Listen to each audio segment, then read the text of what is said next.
Hello, everyone. Welcome to another week of the FPV podcast. This week, we're going to be talking about preparing to go to a race.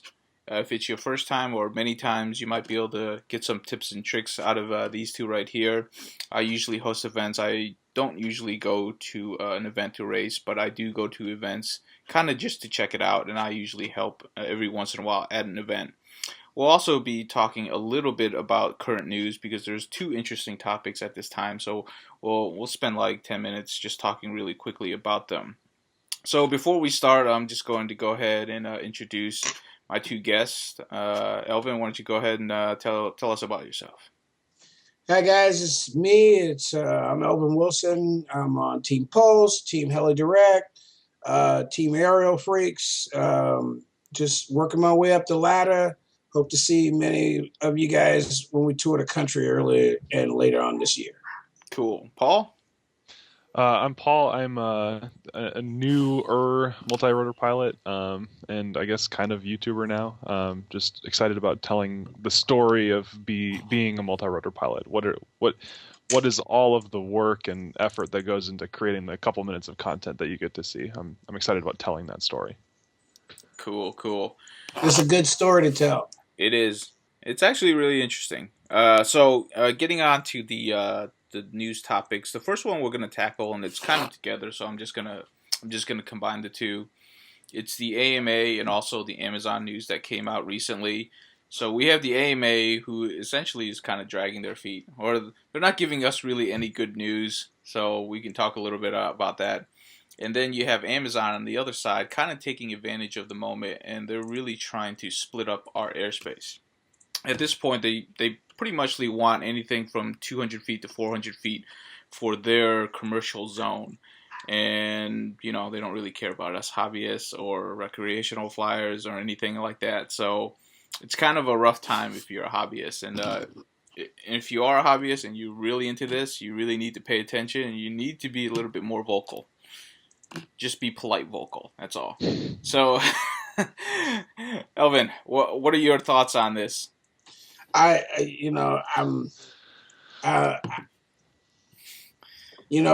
I'm for registering. I was always for registering. I think it does detour some incidents that could happen by registering. I also understand that this was supposed to cost me something. I was the $5 thing. I'm not. It doesn't sound like feasible. $5. You know what I mean? Just doesn't. Knowing what it takes to run an entity today, it doesn't. $5 doesn't make sense. The AMA, I pay $58 or $72 a year this year for AMA insurance. I would think it probably should cost somewhere about the same. Government, a lot more. Right, there's a lot more stuff. So I'm being realistic though. I'm trying to think ahead. Sooner or later this is going to cost about the same. So, but what the Amazon is trying to do, that kind of pisses me off. It makes me want to think of ways to take down Amazon chips. Don't say that. Some paintballs or something. I don't know. Don't have to be on my ship, but anything flying above my house, I can berate it with paintballs. Maybe, I don't know. It's not a lethal projectile. Hey, I'm just saying. But my point is that I don't think what Amazon is doing is fair, and I'm disappointed in our government as usual. Most of us are. So, what do you got to say, Paul? Because this is upsetting, kind of. Yeah. So I guess I might not. I don't necessarily agree with anyone, but I guess I'm not necessarily upset by it either. So I'm trying to understand. So I can think of just personally for the way that I fly, think of very few times where I'm even bothering to go over 200 feet anyway. I usually stay pretty close to the ground. And again, I'm a multi-pilot. I don't fly many fixed wing things. I can see it definitely affecting like the long range community and stuff like that. Mm-hmm. But so if you were restricted to 200 feet, why is that as big of an issue, or is it more of a principle thing that? Well, for me, it's 200 feet with an airplane is not really that high. You know what I No. mean? Okay. With say a big wing, like I Sure. have some 60s and 80-inch wings, and I also have a couple of 80-inch 3D planes too. So it's like those ships, 400 feet is not really, you know, especially when you fly in line of sight. So you fly a little higher. It seems to me when you fly in line of sight, you fly a little higher because you Yeah. can. The bigger the ship, a little higher. So I mean, of course, I'm doing my flying at a sanctioned airfield. You know what I Yeah. mean? Yeah. I'm not doing this at the local park. I'm at an Right. AMA sponsored club field doing these things. So around that field, I tend to fly up in the 500 foot range. Um, Around the city, like you said, 200 feet. I'm not really like today. I was up at 3 in the city doing Supermans from 300 feet up. And just to make a point that how high you really are, you know what I mean? It's 10 seconds of descent, Yeah. from 300 feet. So it's a lot of time to fall and a lot of time to do whatever you really want to do up at that high. But Okay. what we also talked about is you can actually see a lot further when you up there. Yeah. So you can see stuff coming at you, you Yeah. know. So if you're up there and you're just moseying along, you can see stuff coming at you. You can see your surroundings and what's out there. So Right. it gives you a little opportunity for safety measures. I know, Paul, that you're building an aerial photography rig pretty soon, Mhm. and what you'll find is that if and when you finish and you're actually starting to take aerial photography, Sure. you'll find 200 feet isn't really a whole lot to take landscape shots. Okay. You'll generally speaking, like 200 feet is usually the minimum. When I'm taking like shots, That's 8 stories. Eight yeah. Yeah. stories, right? That's 8 stories. So like 200 feet. Yep. Generally speaking, like when I'm taking pictures, especially if I'm out showing people, I'm usually pretty closer to 300, 350 to be able to get some really nice shots that, actually show a nice horizon and some details on the ground Yeah. going to that horizon. So for me, somebody who says that's not a big deal, you don't need to go up to 200 feet, it's like, no, I actually have done this for multiple, at least a year and a half, Yeah.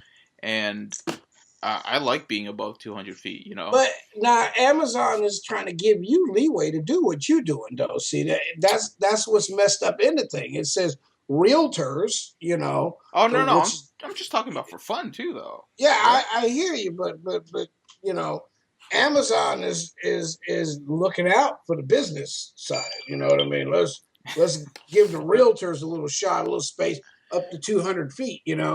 And but it's still like I said, it feels like I just felt the ceiling drop just a couple of 100 feet. You know what I mean? It's like, Yeah. does the room just get a little tighter in here? Yeah. Wait a Yeah. Yeah. minute. It's like, wait a minute. I mean, I grew up. We used to shoot rockets out of our backyard up to 2,000 feet. You know what I mean? Yeah. And pray that they came down on that same block, right? You get on your bicycle and ride around the neighborhood to go find your rocket. And people would give it back to you because they saw it go up. Yeah. And so I feel like, wait a minute, I'm losing a little, and maybe call me a little paranoid. I'm in my 40s, and my freedoms might be getting taken away a little bit. I mean, but it is happening. It's a little by little. That's what we worried Yeah. about. But let's go ahead and move on to the next topic so that we have time to actually talk about our main topic. Like Paul, you're the one that actually sent me the first link to it. The Drone Racing League they pretty much plopped down a whole bunch of money and did a whole lot of marketing because they were all over the place. Yeah. Their videos usually have maybe like 10,000 views. Well, their latest video has like 500,000 views. So it goes to show how much a little money can get you a lot of advertising. So a little money. Okay. Keep in mind this is the league that I think it was the end of last year. The owner of the Miami Dolphins invested in their company $1 million, and I think I read in an article somewhere that they've since raised another $7 million. Yeah. I thought I heard like 6 or 7. No. I heard that he gave the Drone Racing League $1 million, and then turn around within 2 months he had upped it another $2 million, and then by now it's up to 7.5 or something like that. Yeah, so close to 8. They got some money to play with. They right now they're the ones standing out the forefront for the community, which is great because their marketing ploy is going after the visual, right? Right. Yeah. We all understand that that's where it has to go for us to pull in and rake in the notoriety and become the sport that we know that this is capable of being. Legitimization. Yeah, I agree. Yeah, because I think we've talked about this on the podcast before, but one of our biggest one of the biggest hurdles we think to overcome in making drone racing a sport is less on the technological and the pilot side and more on the how do you make it accessible for the average Joe? How do you take it and turn it into a sport rather than just a grassroots movement of racers, both of which are good. But what is going to take it to the point where people, sit down on a Sunday afternoon with a beer and watch drone racing instead of football or something like that, or in the same way as you would watch football, and that's what we're trying to chase. Right. True that. So, kind of what I found interesting when I was looking at the article and also at their website, which is actually kind of a little bit functional now, not a whole lot, is one, for the amount of time that they since the announcement of that Miami Dolphins investment, it's been a long time. It's been at least 8 months, I think. Yeah. I'm kind of surprised on how small of a league they're starting off with. Like on their website, they only had like 5 pilots profiles there. Yeah. And I thought there were going to be a lot more than that. I thought there was actually going to be like, I don't know, at least 16. I'm kind of surprised. I mean, the 5 pilots, if you actually go to the website, they're actually big name pilots. If you follow FPV, you'll know the names right off the bat. Yeah, I was surprised to see one of my buddies on there. I was like, whoa, hold on, wait a minute. Which one? Ron, right? Ron Riker? Oh, okay. Yeah. So, I raced. Me and him was on the same team for Thunderdrone. That means you're gonna have to give us some dirt on this racing league thing because we want to hear some stories. But hey, man, we'll talk about that later. That's another episode. Let's get him on the podcast. Yeah, we can do that. I'm sure we can do that. Hey, Ron, you're next. So, what do you guys think about the format and also how many the size that they're starting off with? I thought it actually kind of started kind of small for the amount of advertising they did in like a few days. Well, they got everybody's attention though. That's what they wanted to do. It's like I'm looking in that direction now. It's like what we have all these leagues popping up and all these categories right now. It's like the street racing league and the backyard league and then the national league and the world league and the planet league or whatever they're gonna call it.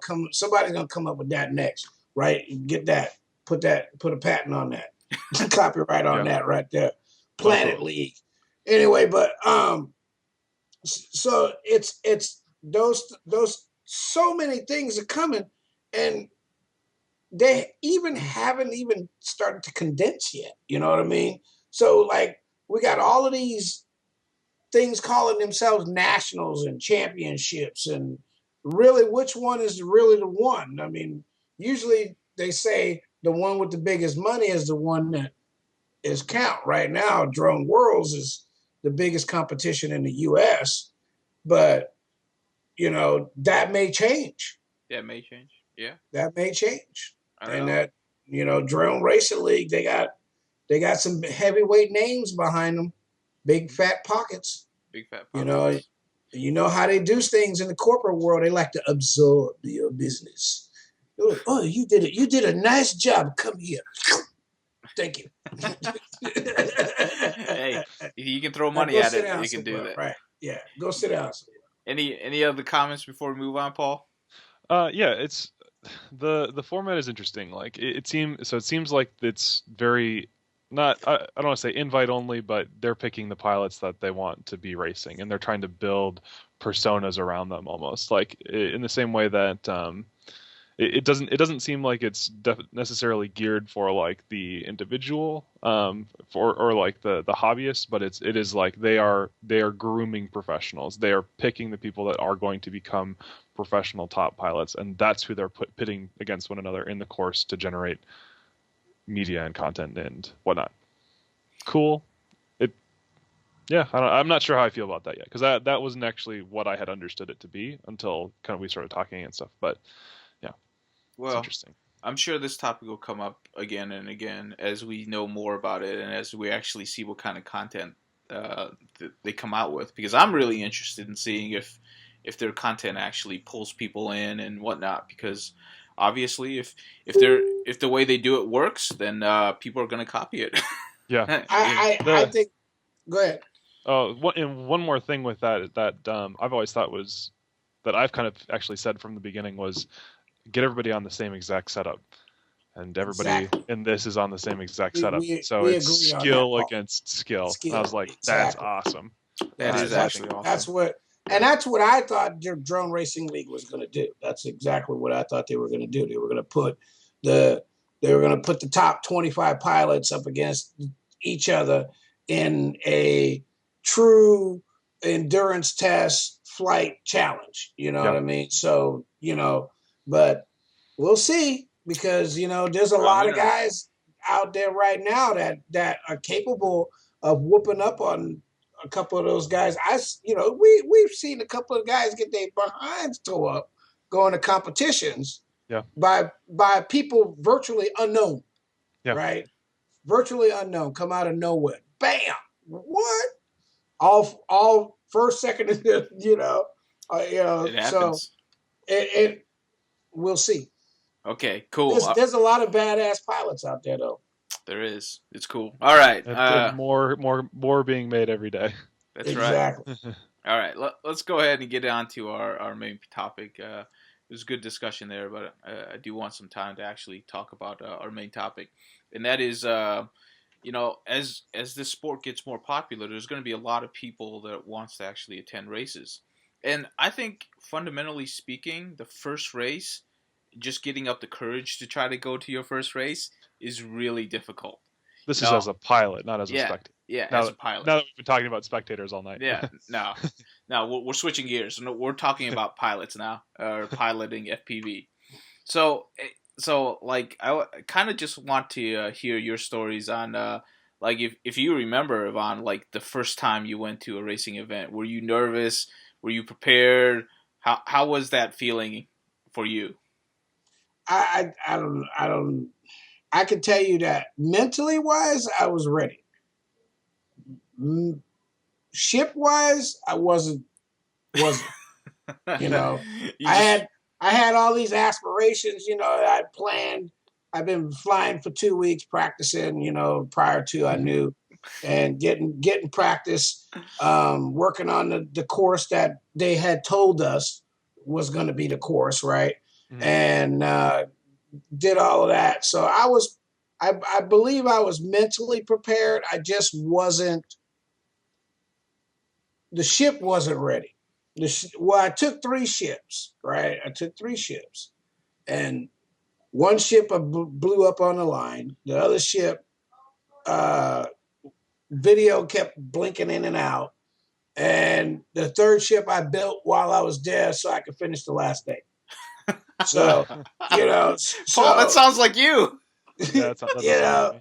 so I mean, that's how I.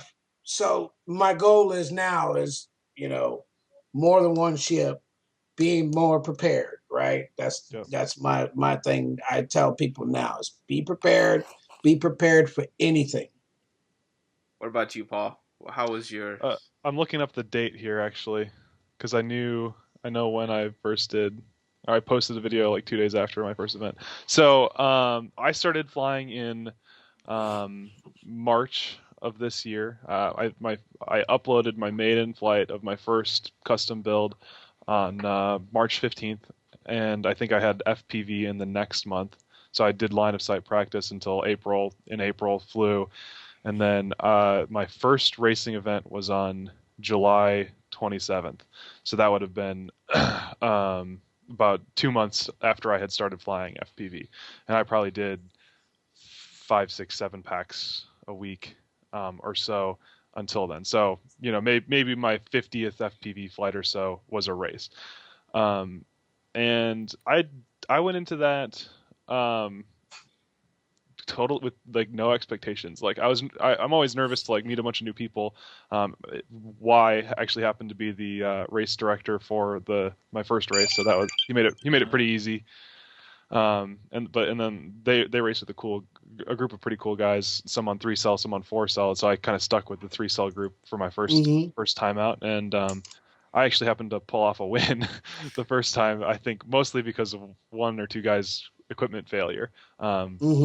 But at that time, I had my quad flying pretty well, and it was pretty simple, so it didn't have any problems with it. But yeah, so I was nervous going into it, but got out there and got some practice in and started feeling pretty comfortable. And yeah, it was almost more the people aspect of meeting a bunch of new people and trying to get in there and fly with them that I think got me the most nervous. But once you get out there, you realize that it's a bunch of nerds that all have a complete passion for the same thing, and it's really easy to talk to people. Like that's the thing I think that might get in the way of most people is like, I don't know any of these people. Why would they want me to fly with them?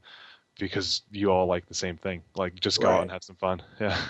Yeah, it's true. It's actually pretty true. And what I would say is that if you're new, try to show up early, because I know Paul and I think you were with Rob that day. Both of you showed up, but like you were one of the first people to show up.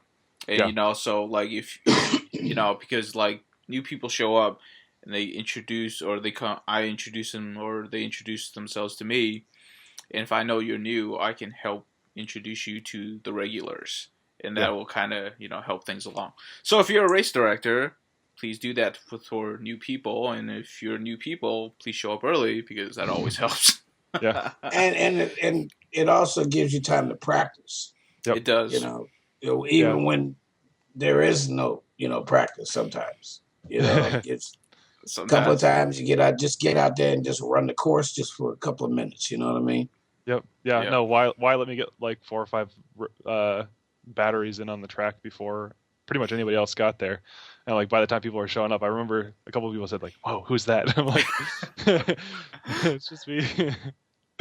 Paul's a pretty tall guy too, so he's kind of intimidating sometimes. Yeah, tall guy, beard, fast drone.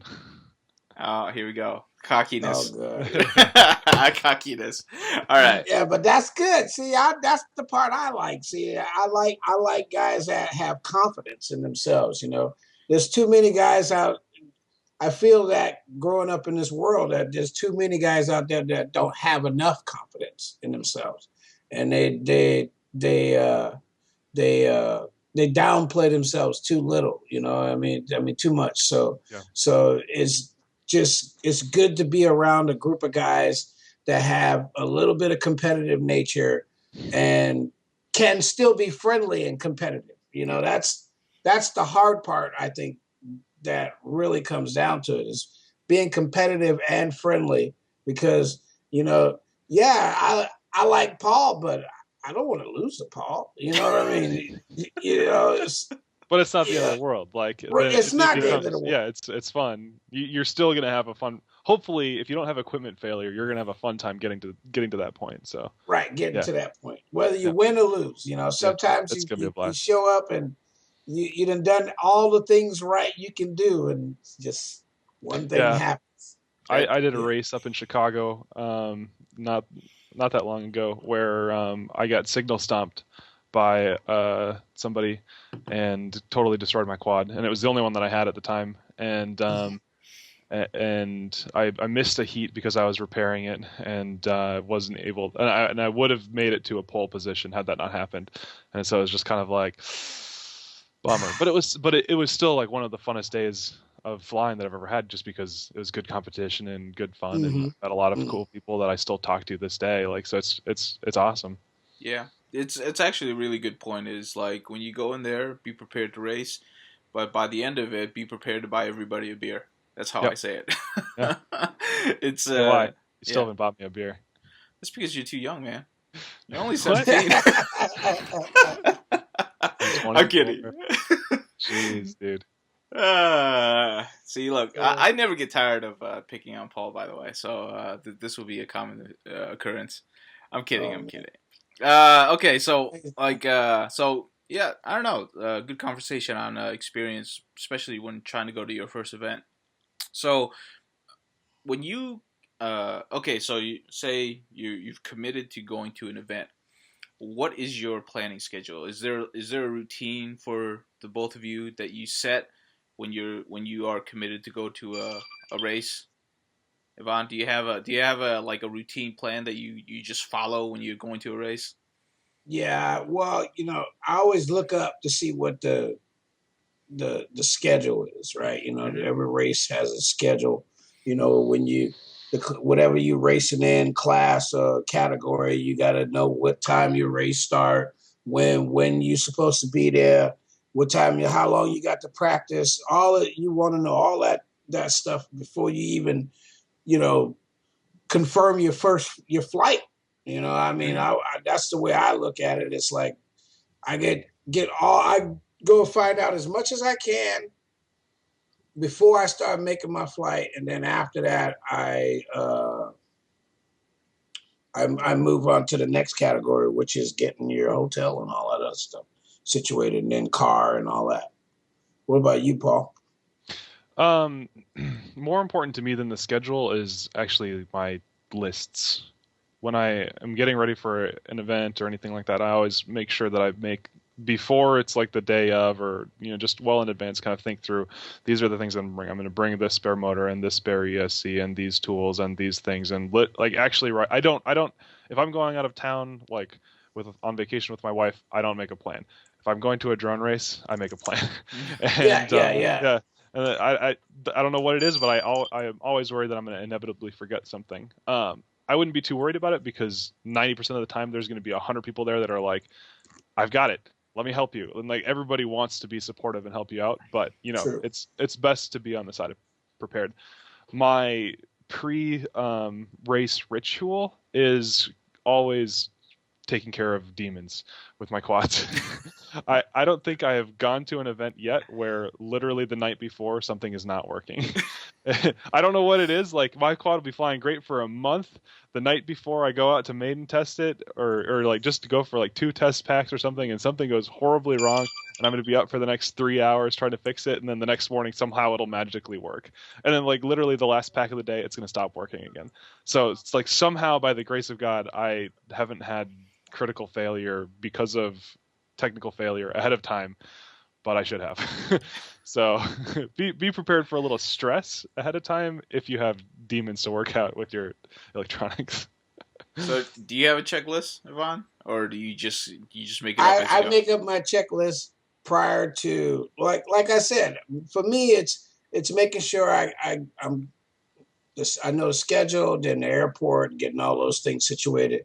Because usually, you go in at least 2 to 3 weeks, prior to the event. Mm-hmm. So you have time enough to get all of, in particulars of, props and motors and all that, and Yep. what suitcase you're going to take, and what bag you're going to take, and what systems you're going to take. Because, some of us have multi-systems. So when I have that, and then I just sit down and I go, I need 6 sets of props. I need, an extra motor. I'll order an extra motor in case, so I have one, and extra speed controller, and then I'll sit around and take plenty of my stuff and line them up. So it's like, okay, I got all my Yeah. motors right here. Yep. Here's all my props right here. And then as we get closer and closer to the day before I leave, I slowly compress it down into the smallest possible space I can and stuff it in a bag. Stuff it in a bag. And throw my radio and my quads in the bag with my clothes, because it's the duffel bag and the backpack. That's usually all I need for 4 days, right? Cool. I haven't yet had to fly. Can we take a side break and say, or talk about like what's it like traveling with lipos? It's no big deal. It's no No? big deal. Just put them in your backpack. The lipo bags help, because when they open up and they go, oh, it's in the lipo, it's in the bag, and Yeah. they don't even bother, Okay. Cool. It's just you just can't put batteries in the cargo hold. Yeah. Right. Yeah. Carry on. Yeah. Is there a maximum? I think there is a maximum. There is a theoretical maximum, but I don't know what it is off the top of my head anymore. I mean, hopefully you're not traveling with too many lipos, because that's going to start getting pretty hefty to carry around the airport. They are pretty... Well, I mean, you look at the big helicopter guys. They Oh yeah, they got to carry around like a 20 amp hour, right, 12 cell right. or something like that. 14 cells. What's the yeah? There you go. Yeah, what's the maximum number of batteries you carry to an airport, Elvan? Oh man, I think I'm at 40. Paul, did you hear that? 40 batteries. That's crazy. That's like that was like 3 or 4 different ships. Different size ships. 40 batteries. That's like 60 pounds of batteries. Dude, it was pretty impressive. Yeah. You have to cart yourself in. Let's see those guns. Yeah. My buddy was laughing. He's like, dude, you sweating. I'm like, I know. Just bring a charger and you're good. That's why my new bag has wheels on it. Yeah. Just roll it in. All right. Okay, we talked about prepping and planning. We all have our lists and how we do it. Is there any type of prepping you do? Like Paul says, like he likes to fly just before he leaves, stuff like that. Any pre-game rituals from either of you? Night before. I go do 2 packs, just very, very easy the night before, just to make sure that there aren't anything that I need to clean up, and there always is. So there always is. So you're up all night doing it. I fly the night before, all night. I'll drain all my batteries and charge them back up, just to make sure that there's not an issue with those. You know what I mean? I'll sit here and fly every one of my batteries at least twice, and then I'll put them away. So that's your pregame before you go. Me. What? I think we're losing him. Uh-oh. It's the terribleness. It's all right. Yeah, I think he's glitching out. Well, we can keep going while he hopefully his connection gets fixed. If not, then hey, whatever. Yeah. Okay, Paul. Damn, he has 40 batteries that he can get through. Dang, I gotta step up my battery game. You gotta step up your battery. Hey, what's the maximum number of batteries you travel with? I take all of them. You take and that's all probably 10, 15. 10, 15. I only have 10, 15, 20 batteries, something like that. 10, 15 batteries. Yeah, that's not that bad, really. If you think about it, right? I keep them in a separate box anyway, so it's just like one more trip to the car. And I've never had to fly, so. Dude, when you have to fly, you're gonna buy so many lipo bags. You better start ordering them now. Yeah, right. Yeah, there's some on Amazon Prime that work pretty well. Mm-hmm. They're actually fairly cheap nowadays since it's gotten popular. Yeah. So $10 for a good sized bag, and then you can get 6 or 7 of them. That's a lot of money, but I was about to say, it's like that's a lot of money. Shoot, that's $60. Like, I could have like a new quad for that. You cannot have any quad for that. All right, sorry. All right. let's just go ahead and move on to the topic. His Skype crashed, so he's gonna reboot. So he'll be back. Right. What are there Welcome he is. back. Magic Man's back. Hey, Magic Man, how's it going? Can't hear you. Yep. I'm gonna stop the recording for a second. Sorry, little technical difficulties. Welcome to the internet where nothing always works 100% correctly. Or that's what I'm gonna say. Plug and play. No, never that. Okay, Never. Paul, what Yes. do you bring to a race? Do you Oh, I have got a whole- magic list? I have a magic list. I bring just about everything. I have never had to fly to a race yet. I've actually driven 9 hours for a race instead of flying. That was half a factor of cost, half a factor of I wanted to do a road trip with my wife. But that means that I can bring pretty much everything. So I literally just take my whole workbench and just go pull it into a bin. That way I've got my soldering iron, I've got my tools, I got my spare parts, I got all my props, my batteries, my battery charger, my power supply. Like this, it's just everything. So in other words, your motto is I bring as much as I can. As much as they allow him. As long as I can fix it, then I figure I can keep flying. So if I bring everything, then I have my entire what I'm used to working with at home there in the field or at the event or whatever. So it's a little overkill and it takes a long time, but most of the time I can fix whatever I bring. So it's true. How about you, Elvin? Like I said, I try to prep everything together, So if I got a motor, if I got an extra motor and an extra speed controller, I'll lace them together, get them all set up and get the motors going in one direction and write which direction it's going in. So I just unhook an arm and slap another one in place and maybe tack 2 wires, tack, done.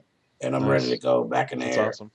But that's just my thought process. So you also bring all of your tools, or do you just bring some of your tools? No, because usually I'm flying, so it's like when you fly, you can't.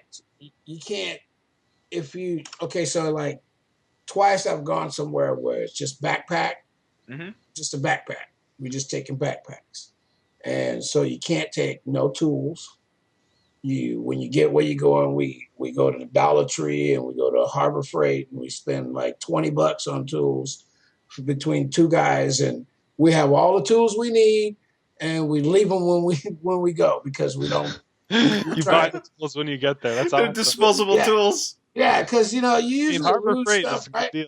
Yeah, Harbor Freight is That's an awesome deal, dude. So you just go in there with $20. You get two sets of Allen wrenches, screwdrivers, everything you need, and you're done. I was just there on Saturday, actually. Yeah, that's awesome. Done. And everybody, when you leave, you just throw them away. You ain't got to worry about carrying them. You ain't got to be looking for them. We got to start Goodwill for drone pilots. Exactly. It's like we'll just start we'll have like little post office boxes where you can drop off your tools, so the next person to fly can just take them out. Like geocaching with drone tools. And somebody start that website. Whoever watches this podcast, geocaching for drone for FPV pilots. I'll add to that if I know where to put it. That'd be kind of cool. Actually, you just walk out in the woods and there'll be this box right there of tools. You're like, oh wow. There's 62 boxes around the race, so if you don't get there soon enough, you gotta go buy tools. That's funny. That would be crazy, but that's what we do. So I mean, it made sense because it was like $60 for to put a bag underneath the plane, right? Another bag. Right. So it was like, okay, so if we have to put the tools in the compartment, we can't carry the tools on, right? That's the whole point. So the tools go in the compartment, the batteries go with you. So I was like, well, I'm not gonna bring my tools and then I'm trying to figure out how to get them home. Or we got to stop off at the post office. I got to mail my tools back home. Then, I was like, let's just go to Harbor Freight, $20, and we set. And we're done. There we go. That makes a lot of sense. Yeah. It's Yeah. awesome. Also, if you're traveling and you're going to a race, you could also just email the people that are doing the race. Most True. likely, they're going to have a station with tools Yeah. prepped for you to There will repair. be 30 soldering irons. There will be plenty of Yeah. solder. There will be plenty of props. I Yep. mean, don't count on it. Like, do your best to come prepared, but Yeah. Yeah. It's you're always nice to be the person with the tool giving it to another person. yeah, and that's Right. why I over prepare. Yeah. You'll make friends that way, lifelong friends. Yep. Yeah, unless you go to Harbor Freight like Yvonne. I have used Wise soldering iron before. The thing's scary. I'm usually the I've one got a better one. I'm usually the one that sits down and is soldering this stuff. Hey, wait, hold on. Let me do this for you. Let me show you how to do this right. Yeah, You right. know, Yeah. that's usually me. So it's like, okay, yeah. Oh no, this is not my solder station. This is not my soldering iron. But you need something soldered? Let me solder it for you. I've been doing this for 30 years. You know, right? Obviously, I know what I'm doing. I've been Right? doing it for 9 months. Oh man, actually, soldering is it's kind of fun in some ways, but it's actually the most tedious part in my opinion. But Oh, I anyways, love it. So satisfying. no, uh, yeah, look at that Okay. fine tip on there. That'll That's why last they're for like like reach it. 5 months. That tip Yep. will last for 5 months and it's gone. Okay, Last week. okay, let's talk about some like mental preparation. Because like a lot of racing is about confidence and the desire to win and all that stuff. So like when you're ready to go to the event, or even if you're at the event, what is your mindset when you get there, Yvonne? It's like I mean, are you there concentrating? Just leave me alone. I'm going to be or are you like friendly? How are you at? Well, I meditate, so and it works for me. So um, I have some martial art background, so I meditate and it helps me stay focused. It helps me stay lighthearted. It helps me take things in an easier fashion when things go wrong. You know what I mean? I don't blow up. I don't get upset. It's like sometimes you just have to realize there's nothing you can do about it now. Just accept it. And so I meditate. I stay high, drink a lot of water and stuff like that because usually when we go to these events, you're running around, you don't have time to do things, and you can get your body off tilter, and give yourself the shakes by not drinking enough water, and you can become a problem for yourself trying to fly, so you have to think about those things. um, you want to be in your top physical mental shape, and for me, meditation and harmonizing with my music, because I know a couple of guys that listen to music while before they get, like, they look like the boxer, before he Yeah. comes out in the ring. But I know a couple of guys that's what they do, and that's what works for them, you know. And you need to find out what works for you. Some guys meditate like I do. Some guys um, take a shot or two, and it helps knock the edge off of them. I mean, I'm not saying they're drunk, but I'm just saying it Yeah. takes the edge off, and gives them a little bit that they can do this, because it's a frightening sight. Once you stand out there on that, the four to seven pilots sitting down next to each other, it's about to get real. Yeah. Yeah. What You about know, what about you, Paul? Any? Yeah, for me, the art of racing is in consistency and discipline. It's not necessarily about being, well, it is about being the fastest, but if you're focusing on being the fastest, you're not. I don't think you're focusing on the right things usually. It's how can I make sure that I'm going to complete the course and that I'm going to complete it in a consistent fashion. So, well, when I'm most of my mental preparation, like we're talking about, happens at the course. So I'm sitting at the course, I'm watching other people fly it, I'm watching people FPV it. I'm putting my goggles on and watching them, and I'm calculating kind of what are the angles to go through these obstacles at the fastest possible through the fastest possible route. So it's thinking about as the drone goes through, you know, a gate or around a flag, it's what is going to be the proper angle to give me the right thrust into the next one, and then just repeating on that every time. So my mental preparation happens at the race, and it's all focused around how do I complete the course the same way, faster and faster every time. Does that make sense? Yep. So are you do you memorize a course? Or are you just flying from point to point? I memorize the course in a fashion that brings me through the optimal turn and in the optimal direction every time. So I'm thinking about each point as part of the whole course, if that makes sense. So Right. So you know, if you're a race car driver, you know, you're thinking about how far do I need to be out on the side, and where is the apex of the turn, and where am I coming out the other end. Or if you're looking at like rally car driving, like they actually literally take notes about this is how fast you need to take this turn at this angle at Right. this speed. Exactly. You know, and those are the kinds of questions that I'm asking myself and trying to answer for myself, so that when I get out there in the heat of the moment, when you know shit is getting real, I'm thinking about not about the pilot next to me or the pilot that's behind me in the air, but about how do I take this next turn the right way. Mm-hmm. Consistency and discipline. Yeah. Yep. Just to reiterate a few points, because I see this a lot actually, even to events that I go. You are right. A lot of people don't drink enough liquids, and it does affect them because, like, you end up doing a lot of running around. It's just how it is because I bought a cooler for FPV. Yeah, and it's like it's one of those things where I actually just run the events, and at the end of the day, I get headaches because I know I'm dehydrated. Because Right. it's like I thought I drank enough water, and you actually never do.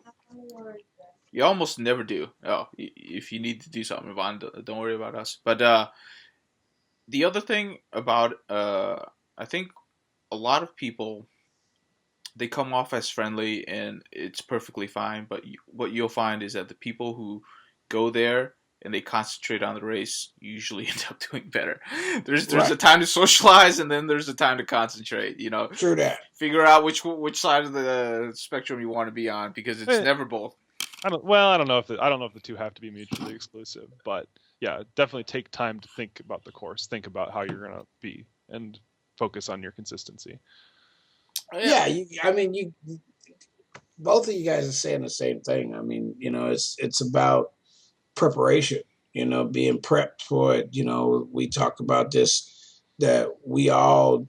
This is one of the reasons why you arrive early. You know, you get to see the course. You get to see other people fly the course. You're like Paul said, he's checking out where others are making mistakes too. You know, I mean, Mm-hmm. that looking, taking your goggles out and looking to see what other people are doing gives you an opportunity to see where others make mistakes so that you can avoid them. You know, and it essentially takes you around more laps of the course, like too, because right. I mean you're not flying it, but you're still continuing to visualize it. Yeah, because like I noticed that when I get 25 laps on any course, I perform exceptional well. Yeah. But when you don't get once you meet that criteria, 25 laps, I feel that once you meet 25 lap criteria, then you can pretty much start to calculate, okay, I need to speed up for this part, slow down for that part, hit this corner a little harder. You know, you're already at that point where you've already done most of that calculation. Now it's about just putting it together for a consistent run. Yeah. You know. Yeah. So you're saying start with consistency and then start picking the places where you can shave off the extra seconds. Yes, true that. Yeah. True that. Yeah. Cool. Do you guys? I know that some people like to do this, and I've never actually seen the benefit to this, but hey, you know, I've gone to other places where people do this religiously. Do you actually physically walk the course? Yes. I've tried a couple of times, and I prefer just to fly. Yeah, I mean, it does help, you know, gives me, but I can't run the course faster than I can fly, as fast as I can fly it. So to me, it doesn't help me because I mean, I'm not looking at the course through my goggles. You know what I mean? For me, Yeah. that's where it locks in. Is once I put the goggles on and I'm going around the course, that's when I start to actually be able to put time and seconds together and rhythm. When I'm just walking around, because the course is usually, like I always say, you could drive a Suburban through here. You know what I mean? You know, that's a lot of room for me to be moving around with just my body down here. You know what I mean? And usually now we get into courses that are more advanced, and you got 2 and 3 tier raising, you know, and dropping. Yeah. Have you seen some of the new air gates they're talking about bringing out? You know, it's Yeah. gonna be nuts. I think they're crazy. It's gonna be fun. No. I think I like walking the course because it helps me become more spatially aware. So I mean, when you're only looking at a 2D screen, you can only be immersed in it so far. So if you kind of walk through it once and in the real 3D world, you can start to build a better map of the course in your mind. For me, and then after that is when, you know, put the goggles on, now start practicing it like it's a course. Yeah. But I like having that mental map of the course in 3 dimensions before I start learning it. One thing I will say is that this is more on the organizer side, and it's something that I'm trying to put into the tracks that we have. Is I actually just because like we're not dealing with, you know, super pro pilots, I actually like to put visual cues onto the track to tell the pilots where they are or what section of the course they are to help them out to try to get them to be faster. It's something that I think overall it helps people enjoy themselves better. This is something that you should think about is that you know, as you're flying the track, look for those visual cues because some of the racetrack people will try to give you visual clues on, you know, where you are on the track because sometimes I don't know, you might get lost, especially if you like miss a hoop and you have to circle around and shit. That XDC track was very visual. You know, I mean that thing. Dude, that thing was Colors crazy. it. Were you there? No, I didn't go. Too bad. I wanted to, but Yeah, me too. well, next time. XDC. Hey, you know, it's Vegas. You vacation, racing at the same time. Next one's Yeah. This, huh? What'd you say, the next Paul? one is going to end up being huge now because, you know, this one got so much recognition that they're going to have to keep one upping it. It's going to be insane. I don't know, man. That'll be tough. They go mess that up. What? Yeah. Oh yeah. They gonna overcomplicate things and everything, and it's gonna hit like a rock. Yep. Dude, that track looked hard. That's all I'm gonna say. I have my own opinions on that, but let's wrap this up. 5 minutes left. Any sagely advice that you would give to a person attending their first event? Paul? Practice. Besides that, which you should do actually. On the flip side of that, though, don't hesitate to go because you're not good. Right. Yeah. Don't miss out on the experience. Yeah. So the experience is worth more than going and being third place on the podium. Right. You know. Yeah. Expect to do poorly, but enjoy what you learn and the people that you meet, and that's going to be the best part is the people. Talk to everybody because you never know who you're talking to. Yep. Mm-hmm. Yeah. You know, you never know who you're talking to. Yeah, and don't forget videos. Have your own videos on your phone. Have your videos on your phone. Have pictures of your work, stuff like that. Ready, because if somebody asks you, you need to be able to present that. This is a very good idea. How do you mean? I think I understand what you're saying, but I want to make sure I understand. Okay, you know, like I come up to you and I say, "Hey, Paul, you know, it's nice meeting you. What do you fly? What do you do?" You pop up your phone and you say, "Hey, I fly for these guys. Here's a video of me flying through these trees. Blah blah blah blah." You know, that gives you much more uh, notoriety and functionality with the rest of the guys. You know what I mean? That Okay. somebody can say, "Hey, did you see that video that Paul shot? You know, it was really cool. It's got a background. You know, blah blah blah." So that helps people recognize who you are Sure. Yeah. and what you're capable of, not just Absolutely. because usually you show up as a noob. You don't. Nobody knows who you are, and there's a lot of guys out there pretending to be whatever, trying to be somebody, and you want to stand out. Yeah. Is there anything else you bring that helps you, make a good first impression? Be happy. Yeah, that's true. Bring a happy face, no sad face.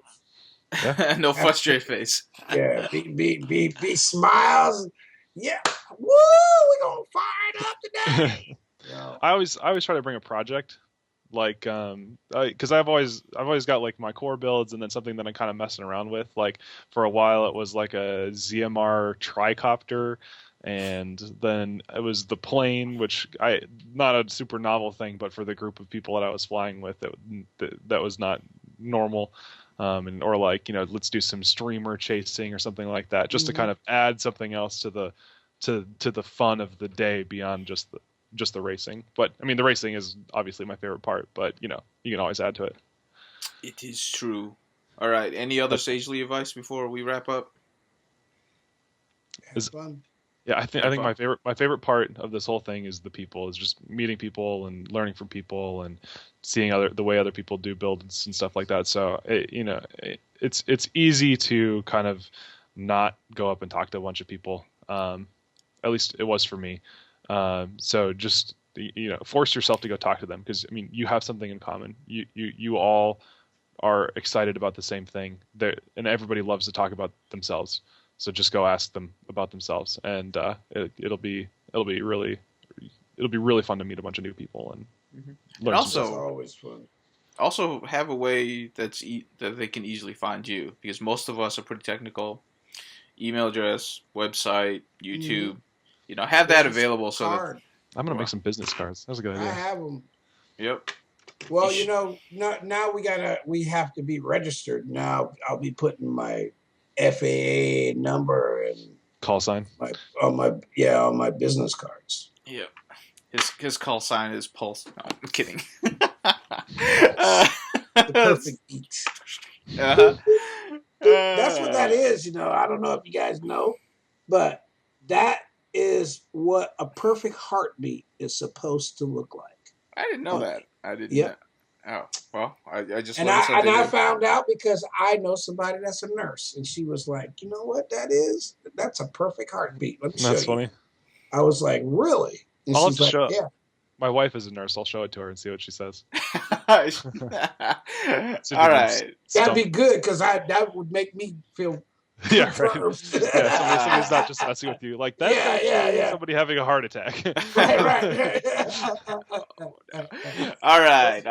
That was a good podcast. We're gonna wrap up. We're gonna wrap up right at about an hour. So, we'll just plug what we are and where we can find us. Elvan, where can people find you and get to know you better? I'm on YouTube, Mr. Miyagi. RC groups, FPV lab, all over the place. All Mr. Miyagi? Yep, just look me up. I'm there. All right, Paul. Can be missed. I need to make like a sign or something that I could hold up. My pilot name is Bulbafett, Bulbufet, FPV. Really? That's on YouTube, and you can also find me on paulnercola.com, where I post a lot of supplemental content to my YouTube channel. But YouTube is primary for me. Cool. Alrighty. Thank you for joining us, and we're gonna wrap this up. Have a good one. Bye.